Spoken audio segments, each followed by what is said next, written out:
I used to think life was pretty straightforward. You work hard, find someone you love, and build a life together. At least, that's how I saw it when I first met Michael. He was charming, had a good job, and seemed to have his life in order. We clicked instantly, and before I knew it, we were married. He was the kind of guy who had a plan for everything. The wedding, the house, our future, it was like he had it all mapped out. I guess I got caught up in it all, thinking I'd hit the jackpot. "Susan, love, you don't need to work anymore," Michael said to me, shortly after our honeymoon. "I've got us covered. You can focus on the house, and soon, we'll start our family. Won't that be wonderful?" It sounded nice at the time. No more waking up early for the daily grind, no more dealing with office politics. Just a peaceful life at home, taking care of the man I loved and our future kids. So, I agreed. I quit my job at the trading company, a job I actually loved, to become a full-time housewife. But as days turned into months, and months into years, the picture Michael painted started to show its true colors. "Susan, is it really that hard to keep the house tidy?" Michael's voice would boom as he walked through the door, his eyes scanning for anything out of place. "And dinner? I hope it's something decent today." I'm tired of the same old stuff. I tried, God knows I tried. I kept the house spotless, learned new recipes, did everything I could to be the wife Michael wanted. But it was never enough. "No, thank you, no, it's delicious," or "you've outdone yourself." Nothing. It was like living with a ticking time bomb, never knowing what would set him off. The worst part? The silence. The absence of the pitter-patter of little feet, the laughter of a child, our child. It was a void, a constant reminder of what Michael considered my biggest failure. 3 years, Susan. 3 years and not even a sign of a baby. Do you know how embarrassing that is for me? Everyone at work is asking, and what do I say? That my wife can't do the one thing she's supposed to? His words would cut deeper than any knife. It wasn't like we hadn't tried. Doctor's appointments, tests, the works. But nothing. And instead of support, I got blame. As if it was my fault. As if I wanted this emptiness inside me, this feeling of being less than a woman. And then there were the gatherings. Michael loved showing off our home to his colleagues. Loved playing the big man in front of his friends. And I was reduced to a server, invisible yet scrutinized, bringing in drinks and food, trying to be the perfect hostess while my insides twisted with every laugh, every shared look between Michael and her, Sarah, his star colleague. "Susan, make sure you don't embarrass me tonight. And keep an eye on Sarah, she likes her drinks a certain way," Michael would say, his eyes never meeting mine, always fixed on something, or someone, far more important. It was a life, sure. But it was a life unraveling, thread by thread, until I felt like I was nothing more than a shadow in my own home, a ghost of the woman I once was. The days began to blur, each one a mirror of the last. Wake up, clean, cook, try to dodge Michael's sharp comments, then sleep, and repeat. It was like living in a loop, a never-ending cycle of chores and criticisms. The house that was supposed to be a home felt more like a prison, and I, its unwilling inmate. "Susan, are you even listening?" Michael's voice snapped me out of my thoughts one evening. I looked up to see him glaring at me, a crease of annoyance on his forehead. I said, "The Hendersons are coming over for dinner tomorrow. Make sure everything is perfect. I won't have you embarrassing me in front of my boss." I nodded, my voice barely a whisper. "Yes, Michael. I'll take care of it." It was always about keeping up appearances, making sure everyone else saw the perfect picture, even if the frame was cracking at the edges. The next day was a flurry of activity. Cleaning, polishing, cooking, the house had to be spotless, the food nothing short of exquisite. It was exhausting, but I had learned long ago that it was better to just do it than to face Michael's wrath. The Hendersons arrived, all smiles and pleasantries. I played the part, the dutiful wife, serving and smiling, but inside, I was screaming. Screaming for a way out, for a moment of peace, for a life that felt like mine. After they left, Michael was in high spirits, the evening a success in his eyes. "See, Susan? When you actually try, things go well. Keep this up, and maybe there won't be as much to complain about." His words stung, but I bit back the tears.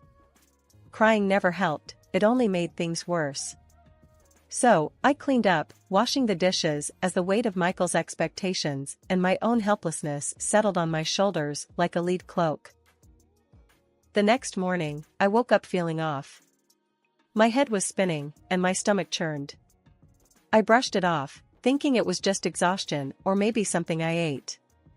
But when it happened again the next day, and the day after, I couldn't ignore it anymore.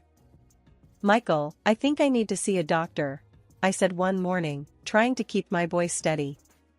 "I've been feeling really sick lately, and it's not getting better." He barely looked up from his phone. "What now, Susan? Can't you handle a simple stomach bug?"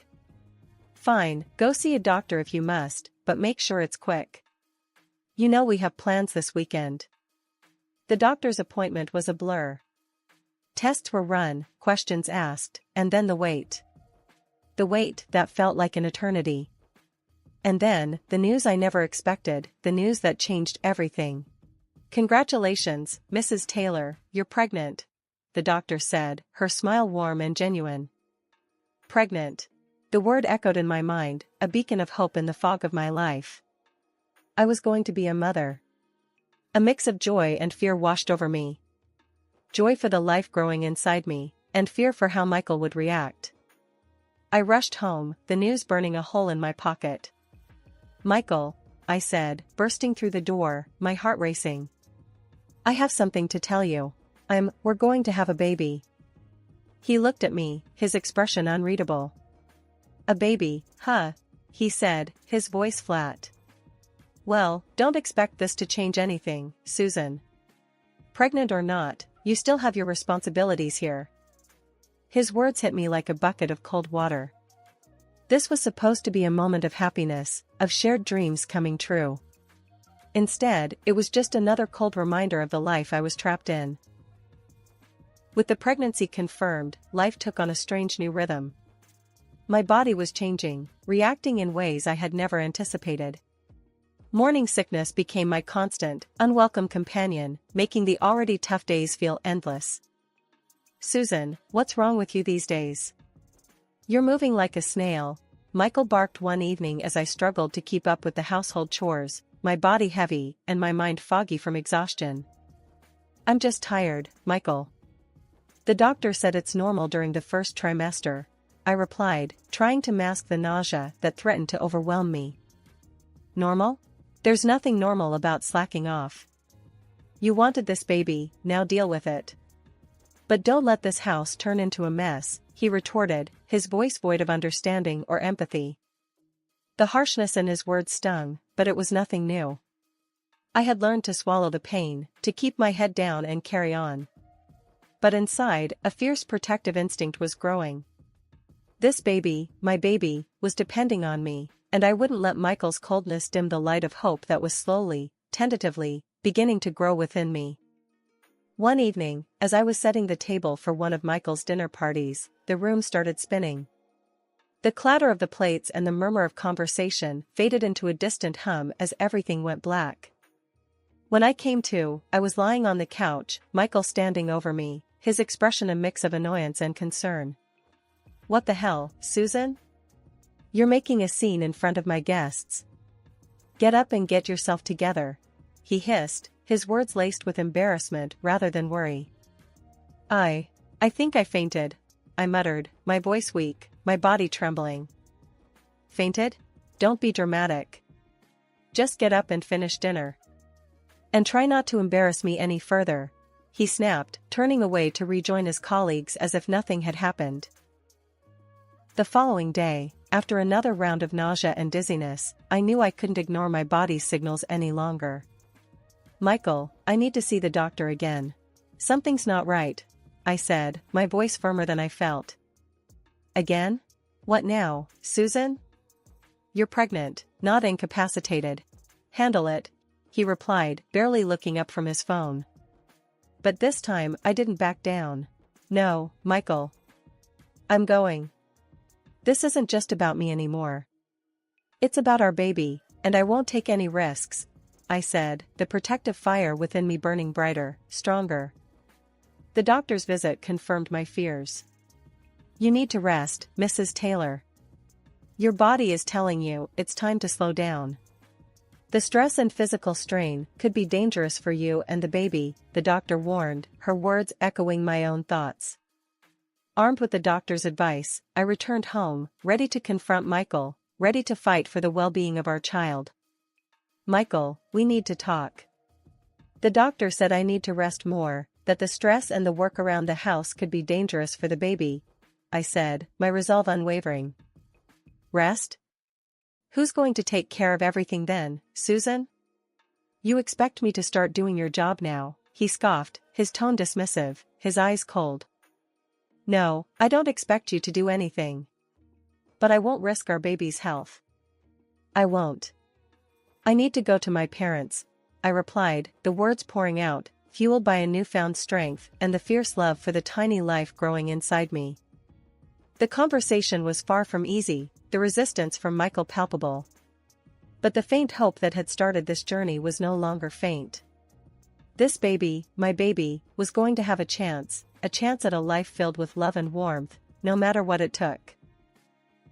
The days at my parents' place were like a balm to my bruised soul. Away from Michael's cold glares and constant criticisms, I started to breathe a little easier, to feel a bit more like the Susan I used to be before my life became a series of chores and reprimands. But peace has a way of being fragile, especially when you're carrying around a secret as big as mine. I was 8 months pregnant, my belly a constant reminder of the life I left behind, and the life that was growing inside me. And then, that one call shattered the fragile peace I'd been clinging to. Susan, you gotta hear this. My friend Lisa's voice was urgent, a low whisper on the other end of the line. I saw Michael yesterday. And guess what? He wasn't alone. That woman from his office, Sarah, it's like they're a couple, Susan. My heart sank, a cold dread settling in the pit of my stomach. It wasn't just the betrayal, the blatant disrespect. It was the realization that the man I had married, the man I had built a life with, saw me as nothing more than a convenience, easily discarded, easily replaced. Are you sure, Lisa? It's Michael. My Michael, I managed to say, my voice a mere whisper, the words tasting like ash in my mouth. Susan, I wouldn't tell you this if I wasn't 100%. I'm so sorry, girl. But you deserve better, you and your baby. Lisa's voice was firm, a stark contrast to the chaos swirling inside me. I hung up, my mind a whirlwind of emotions. Anger, hurt, disbelief. But more than anything, a fierce determination to not let this be the end of my story. Mom, Dad, we need to talk, I said later that day, my parents sitting across from me in the living room, worry etching their faces at the seriousness in my voice. What's wrong, honey? My mom asked, her eyes searching mine, looking for a clue, a hint of what was tearing me apart inside. It's Michael. He's been seeing someone else. Someone from his office, I said, the words coming out in a rush, the truth laying bare the wound that was still fresh, still bleeding. My dad's face turned a shade darker, his jaw setting in that way it always did when he was about to lay down the law. That scumbag. I knew he wasn't good enough for you. What are you going to do, Susan? I want to fight back. I want to make sure he doesn't just walk away from this, from us, like it's nothing. I want to make sure he knows he can't just toss us aside, I said, the words fueled by a mixture of hurt and a newfound strength. And so, the plan was set in motion. My dad's friend, a former cop turned private investigator, was our best shot at getting the evidence we needed. Evidence that would show the world, show Michael, that I wasn't just a forgotten wife, a discarded piece of his past. Susan, I'll take care of it. You just focus on yourself and the baby. We'll make sure this guy gets what's coming to him, the investigator, a grizzled man with eyes that had seen too much, assured me. Weeks rolled by, each one stretching longer than the last. The house, usually filled with tension, was now brimming with a silent storm, the kind that threatens to shatter everything in its wake. The private detective had done his job well, too well. The evidence he handed over was damning: photos and videos that left no room for doubt. Michael's infidelity was laid bare, each image a stab in my heart. And Sarah, his colleague, the woman I had reluctantly hosted at my husband's request, was at the center of it all. "Can't believe this, can you, Susan?" my mom muttered as we sifted through the evidence one evening. Her face was a mix of anger and sympathy, her hand squeezing mine in a silent show of support. "You gonna let him get away with this? After everything?" I wiped my eyes, the reality of my situation settling like lead in my stomach. No, I can't. But it's not just me anymore. It's her too, I said, my hand instinctively resting on my swollen belly. The baby, my little girl, was due any day now, and she was all that mattered. The birth was a whirlwind, a mix of pain, fear, and overwhelming love. When they placed her in my arms, her tiny fingers curling around mine, the world faded away. She was perfect, a tiny beacon of hope in the storm that was my life. Back at my parents' house, the atmosphere was a mix of joy and worry. My parents doted on their granddaughter, their happiness tinged with concern for the future. "Susan, she's beautiful. She's got your strength, I can tell," my mom said softly, her eyes meeting mine with an understanding that went beyond words. I smiled, the weight of the past weeks easing a bit in her presence. "Thanks, Mom. She's what's keeping me going." My dad, ever the protective figure, glanced at the file that had been burning a hole in my mind. "What's the plan, Susan? You ready to face this storm head-on?" I looked at my daughter, her presence a silent reminder of the strength I had to muster. For her, I'll face anything. The air in my parents' home, usually thick with the scent of Mom's cooking and Dad's aftershave, had shifted. It was just days after my life had changed forever, bringing my daughter into the world. Her arrival was a slice of heaven in the turmoil that had become my life. Then, like a cold gust on a winter morning, Michael stormed in. His entrance was as subtle as a thunderclap, his eyes darting around, blatantly ignoring the tiny miracle in my arms. "Susan, this circus has gone on long enough," Michael began, his voice sharp, cutting the air. "I didn't marry a woman to have her lounge at her parents' place. It's time you returned and did what you're meant to do. I'm not bleeding money for a cleaner and a cook when I have you." I tightened my grip on my daughter, her innocence a stark contrast to the bitterness in front of me. "Michael, you're living in a fantasy if you think I'm stepping back into that house, back into that life. It's not happening." His laugh was cruel, devoid of humor. "Oh, really? And how do you plan on surviving, Susan? If you think I'm going to let you walk away with half of what's mine, you're sorely mistaken. I'll divorce you and make sure you don't get a dime." The audacity of his threat was almost laughable. Almost. I couldn't help but let out a chuckle, not of mirth, but of disbelief. "Michael, you're the one who's mistaken. You seem to forget, I know all about your little affair with Sarah.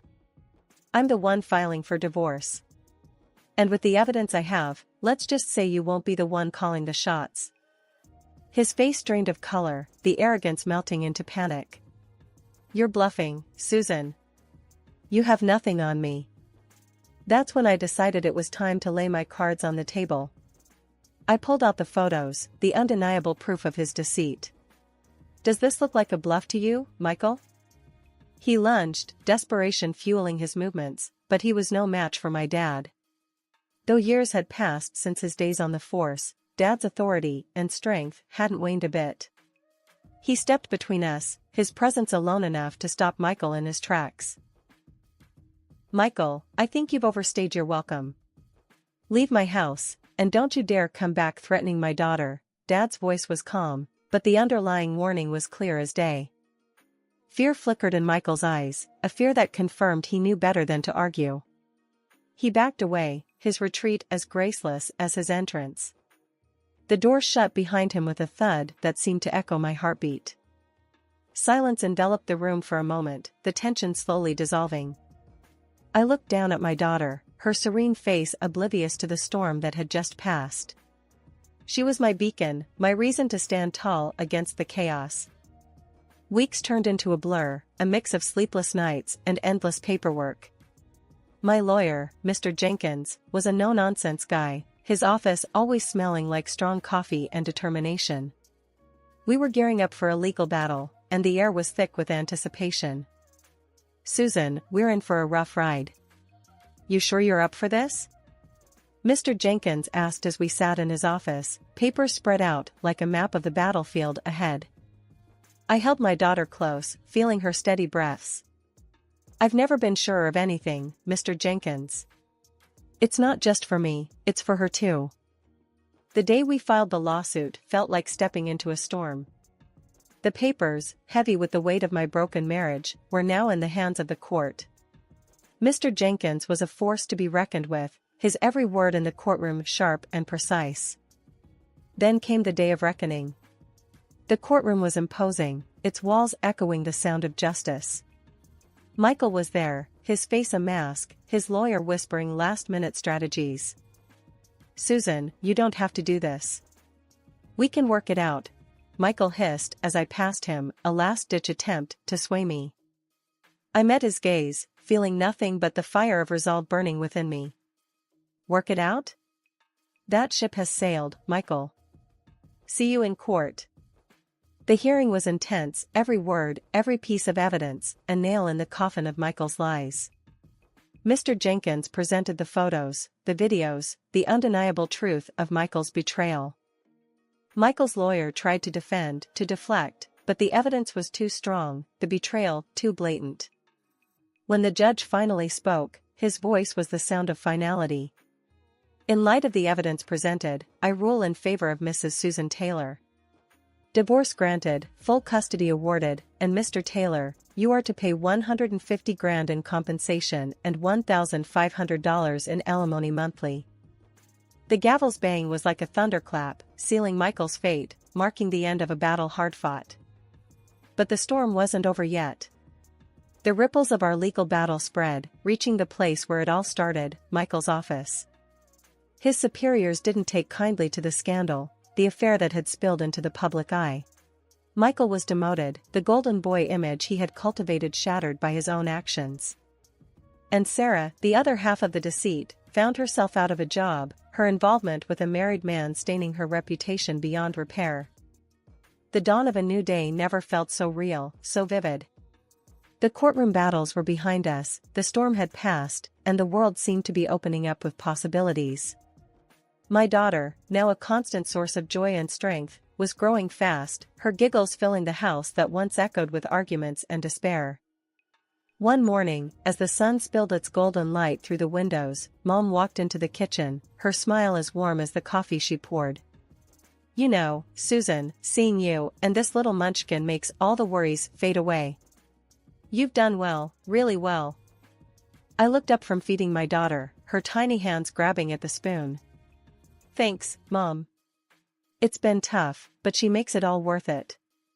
Dad came in, his presence always so reassuring. "Susan, you've shown what real strength is. And this little one," he said, gently tickling my daughter's chin. "She's got a great mom." The days were no longer a countdown to another argument or a court date. They were filled with laughter, baby talk, and plans for the future. I had gone back to work, my old job at the trading company welcoming me back with open arms. Balancing motherhood and a career wasn't easy, but it felt right, like pieces of a puzzle finally fitting together. The journey hadn't been easy, but it had led me to a new dawn, a fresh start. As I looked around, at the photos of my daughter, at the home filled with love and support, I knew that this was just the beginning. A new chapter, not just for me, but for my little girl, a chapter where the skies were clear, and the possibilities endless. The dawn had broken, and with it, a world of hope and promise had opened up. The storm was behind us, and ahead lay nothing but the warm glow of a new day.